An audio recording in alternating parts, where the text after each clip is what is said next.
Hello, everyone. If you like what I'm doing here, please consider subscribing, liking, and commenting. It would really help the channel out quite a bit. Thank you very much.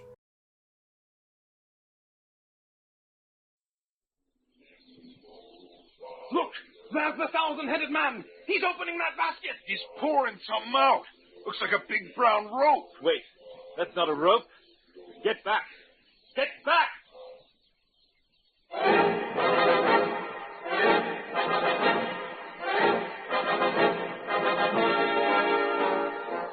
Here comes Monk Mayfair, the ape-like chemist. Gracious! Am Brooks, the sword-wielding lawyer. Take that! Rennie Renwick, the two-fisted engineer. Holy cow! Long Tom Roberts, the adventurous electrical genius. Pipe down, you guys. Johnny Littlejohn, the fighting archaeologist. I'll be super amalgamated. And their leader, the greatest adventure hero of the 1930s, the man of bronze, Doc Savage. The Variety Arts Radio Theater, by special arrangement with Condé Nast Publications, presents The Adventures of Doc Savage, a new series of radio adventures based on the novels by Lester Dent.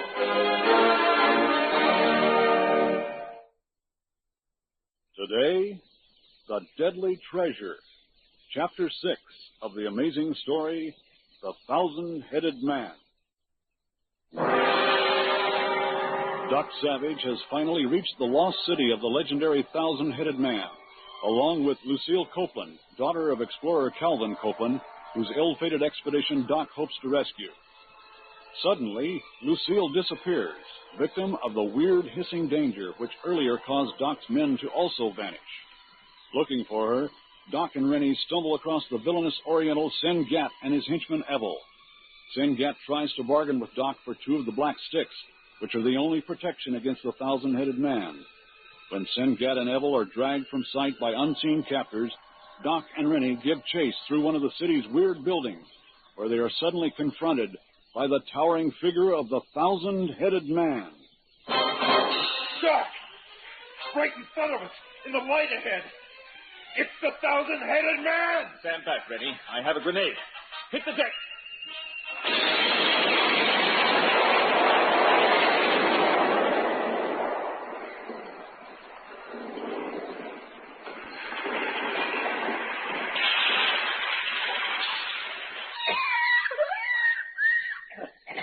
Blasted dust.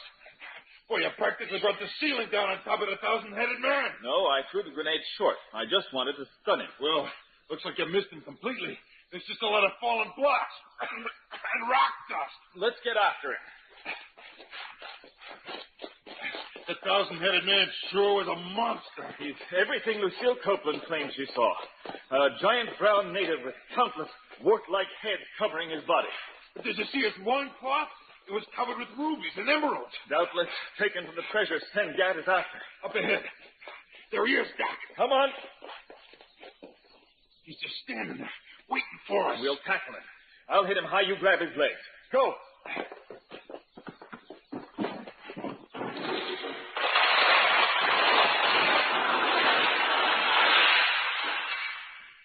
Holy cow! This isn't a Thousand-Headed Man. It's a statue that just looks like him. Yes, the swirling dust fooled us. Monk's pig is acting peculiar again, Doc. Get up, Rennie. It's that sinister hissing again. We must let it rob us.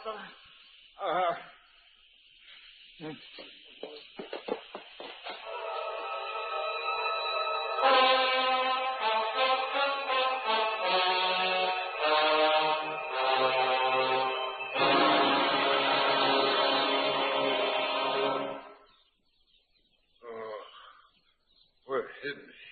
We reacted too late, Rennie. Hissing overcame us. We're in some kind of pit now, and I'm afraid we're prisoners. Any way out of here? Above our heads. See?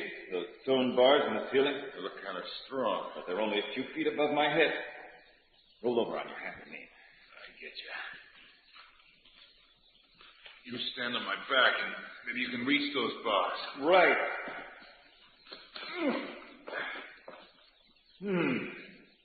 These bars are tightly set, but I think I can loosen.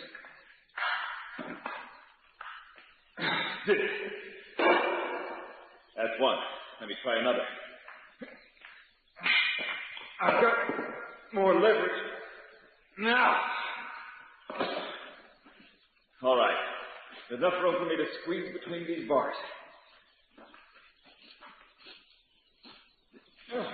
Take my hand. I'll pull you up. This is easier than I expected. Someone sure underestimated your strength. Here are some stairs.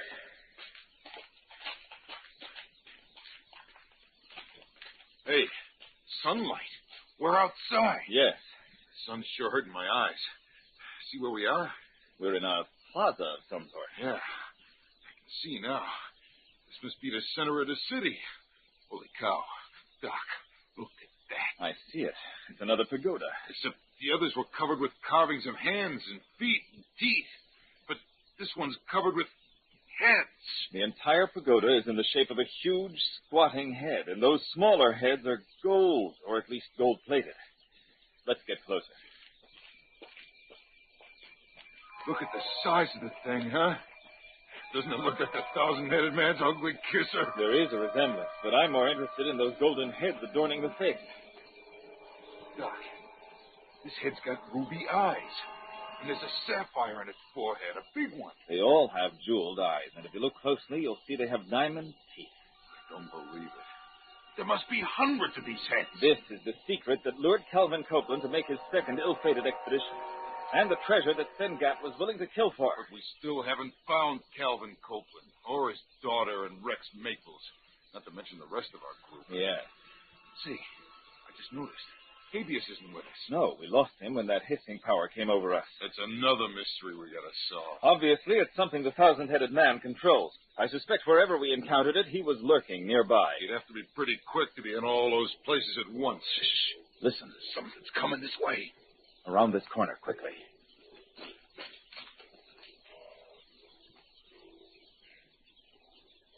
Doc, what is it? Shh, quiet.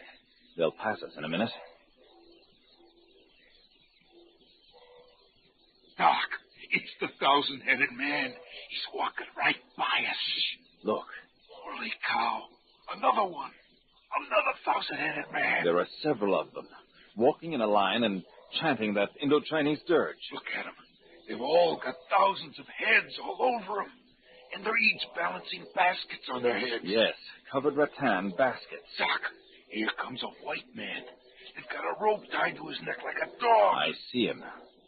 Well, I'd say we've located Calvin Copeland. We gotta rescue him. Wait until he comes abreast of us. No! I got him, Doc! What is happening? It's okay, Copeland. No, it isn't, Granny. Here comes the native. Duck! Watch it. That takes care of one of you. Come on, Rennie. The others are coming. Don't strike them, whoever you are. Here comes another one, Doc. I've got him. He's not as strong. Doc, you ripped off his skin. You just grabbed his neck and his skin tore away. Run! Run, you've upset his basket! There's hell inside! Run for your lives! Rennie, do as he says. There's danger here. Professor Copeland, I'm Doc Savage. We've come to rescue you. Have you seen your daughter? Lucille? Is she here? Yes. Where can we find shelter? We can't. Those giant devils range the jungle for miles around. There are hundreds of them, all members of the thousand-headed man cult. Cult? It's a cult of fanatics. They worship their hideous god, whom they call the thousand-headed man. They dress in imitation of ancient statues of him. Then there ain't any such creature. No, I proved that when I tore the hide off that man back there. Yes, they wear skin-colored garments. The little carved heads are sewn onto the cloth. And we couldn't tell until we got close to him. Stop! There's one of them now! And he's opening his basket! He's pouring something out. Looks like a big brown rope. It's not a rope! It's a cobra! Back! Back! Copeland, those aren't ordinary cobras. No, see how they rear back and snap their head forward? They spray their venom as a poisonous gas. It makes you unconscious. Get back! Down this street. Except for the cult members, this city is deserted. It's been like this for centuries, since the thousand-headed man cult took over here. Their snakes frightened off the original inhabitants. They breed and train them to keep outsiders away. It's part of their evil religion. That explains why the city stayed abandoned. Why did they capture you? They use me and the other prisoners as bait to help train the cobras. The snakes don't affect the cult members? They have an antidote, a drink made from bark and jungle berries. Let's stop here, in this doorway. You said something about other prisoners. My wife and the rest of my expedition, they're kept in pits near here. Listen. There was a signal drum. The cult is calling its members from the jungle. It's crawling with those beastly cowards. You should see them, slithering through the underbrush to sneak up on their enemies. That's how they stole up on our camp and captured us. Save the explanations and lead us to the prisoners.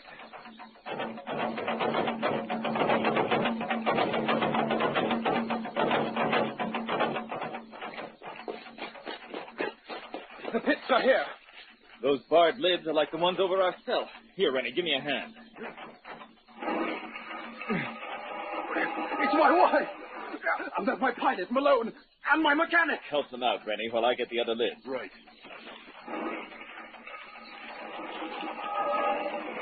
Doc Savage! Wouldn't you know? Sengat. And I see Evelyn, your melee cutthroat, is still with you. 1,000 pardons, Doc Savage. We only tried to get the black fixed from you because the many hazards there for forced us. We'll discuss your treachery later, Sengat. Climb out while I get the next pit open.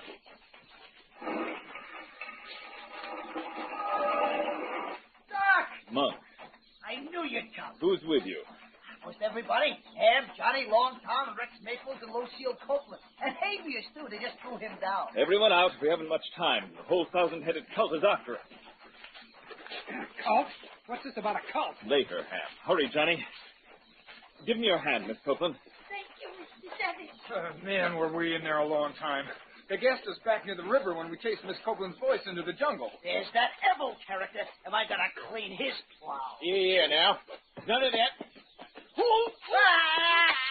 Ah, you fool! You stumbled against me. My beautiful fingernails. Sengat busted his precious nails. That's enough. The drums have stopped. That means the thousand-headed men will be converging on us soon, and we have no defense against their snakes. Snakes, Doc? Yes, Johnny, you've heard the old controversy over whether cobras can throw their venom. Well, there apparently is such a species of cobra used by this cult to capture prisoners. They're the mysterious hissing that we've been fighting. Well, the super amalgamated. Mr. Savage, you asked about finding shelter. The Pagoda of the Heads is our only chance. All right, Mr. Copeland, let's go. Sengat, bring your men. Doc, what's this Pagoda of the Heads? It's the source of all this trouble. Around this next corner. There it is, up ahead. Blazes, Doc. It must be worth millions. I wish I'd never seen it. We better get up them stairs quick. We're wide open running across the plaza.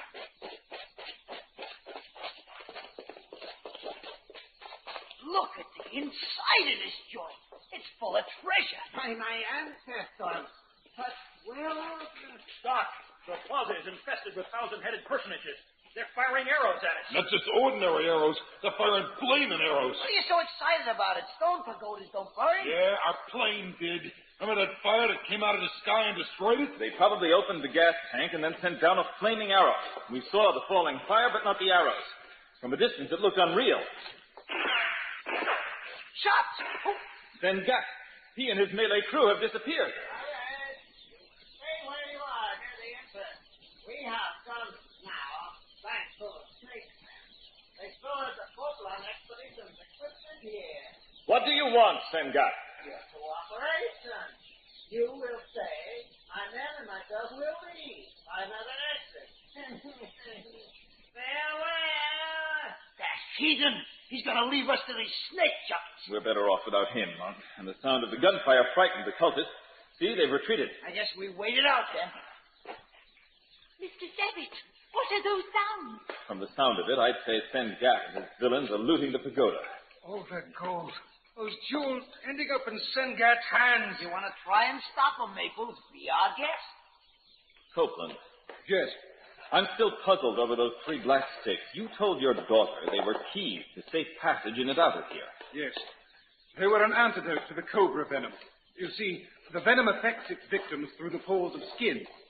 Cult members drink the antidote, and their thousand-headed garments protect them as well. I still don't understand.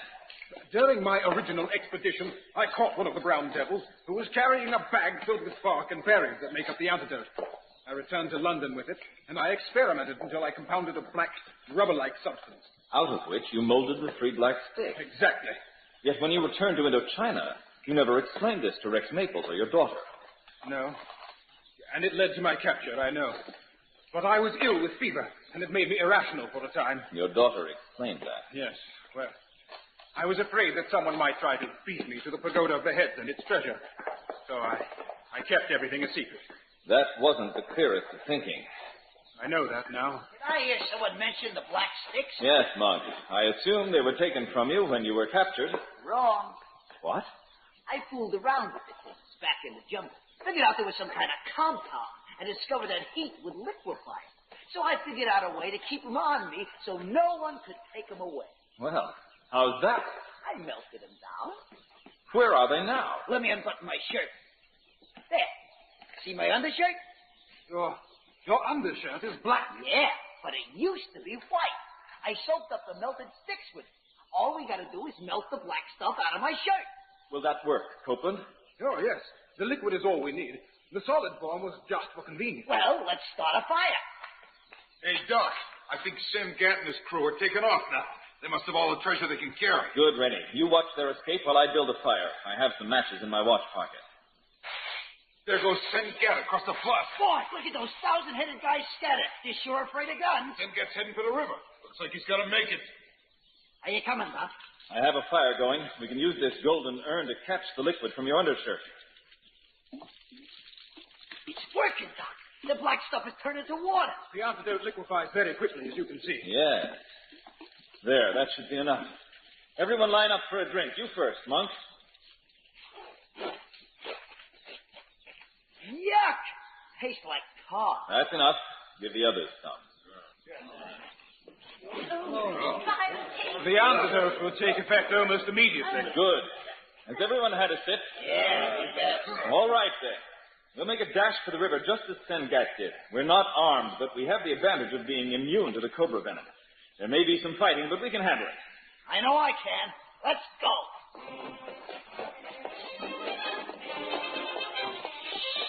Don't bunch up. They may shoot flaming arrows at us. I don't see any of them lugs. Maybe they all took after Sengat's pirates. Don't count on it, you missing link. We'll still have to cross this plaza. Say, Doc, you suppose Sam Gant escaped? He had a good chance, Rennie. As good as our own. Mr. Savage, a thousand-headed man. He sees us. And he has one of those baskets. He's dumping it onto the ground. Look, there's the cobra. Here's where I find out if this antidote works. Monk's running toward the snakes. Monk, you fool! Hey, it works. All I feel is a little dizzy. Good work, Monk. Follow us. In a second. I think he wants to tangle with that thousand-headed man first. Did you see that? Monk floored him with one punch. He's coming along now. Blazes, Doc. That big guy was soft. He's folded like nothing. The cultists aren't fighters. They rely on the cobras for protection. When do we get to the gate? We should be coming to it soon. As I recall, this canal leads to the outside. There's the gate. Looks like we're going to make it. I don't see any of those snake guys. Wait. There's something ahead. It's Sengat and his men. They're sprawled just beyond the gate. They ain't moving either. Blazes. They're dead. Every man shot them. Keep Miss Copeland back. Yes, they are dead. Clubbed to death from the look of their bodies. I guess the snakes got them, and those thousand-headed geeks finished them off. If anybody ever had it coming, they did, but it sure kind of gets your insides. Let's move. Hey, what about all the golden jewels? We can't just leave it scattered in the dirt. And don't tell me it belongs to them snake guys. They got it off the original inhabitants of the city. Well, all right. Everyone take an armful of treasure, but don't waste time. We're in serious danger here. Okay, let's get some all set, Doc. Let's go. There's a river ahead. Head for those boats. If we can launch them upstream, we'll have a good chance to make it to Sengat's plain safely. Yeah, he sure don't have any use for him now. I wonder about the whereabouts of the hydro-like aborigines. Yeah, Johnny's right. There's no sign of any thousand-headed natives, and it's starting to get dark. Yes. They're back. They were hiding in the undergrowth. Home. Ham, Rennie, with me. Form a wedge. The snakes can't harm us. We'll fight our way out. Let me at him!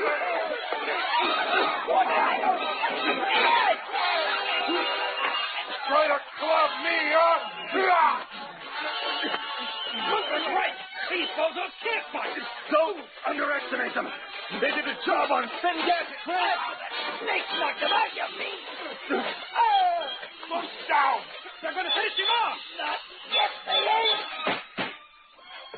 Monk had a gun. Look, they're scattering. Oh, except the one I shot. He ain't going nowhere. Monk, where did you get that gun? Gun? Oh, I guess it belonged to Sengat. I must have picked it up when I grabbed those jewels. But you held on to it when we dropped them to fight. And you used it to kill. You know Doc has a rule against killing, Monk. Yeah, I guess I got carried away. Sorry. This has happened before. I don't think Monk is sorry at all. Is that so? Well, I scared them brown devils off, didn't I? Let's save this. Everyone grab some treasure and let's get to the river.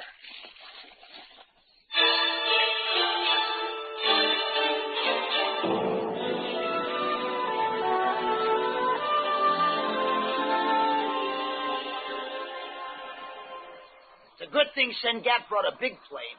While we were sailing down that river, I was wondering if this crate would carry us all. Well, it obviously is. Hey, Johnny, what happened to your big vocabulary?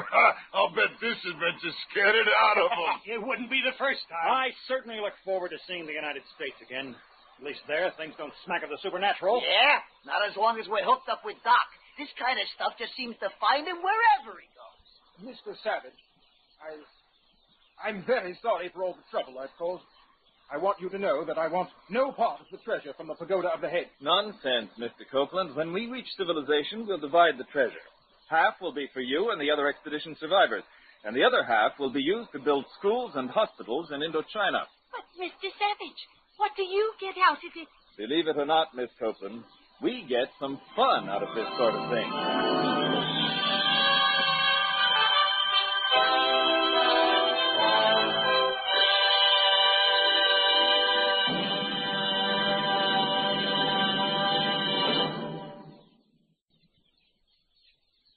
And so, the secret of the thousand-headed man is solved, thanks to the man of bronze and his 5 companions.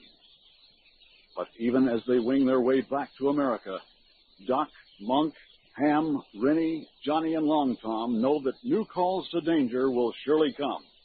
And Doc Savage and his men will be ready.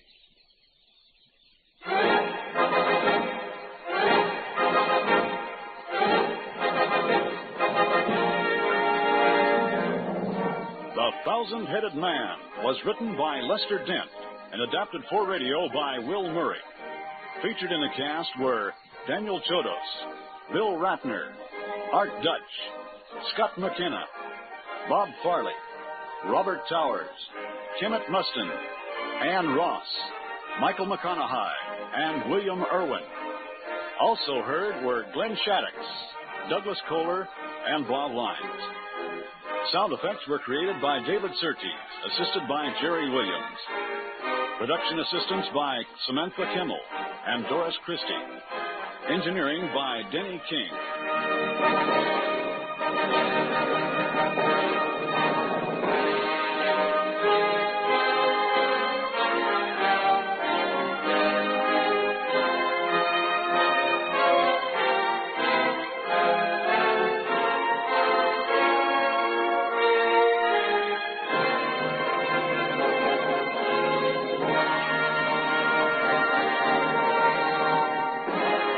The Adventures of Doc Savage is produced and directed by Roger Rickner and is a presentation of the Variety Arts Radio Theater.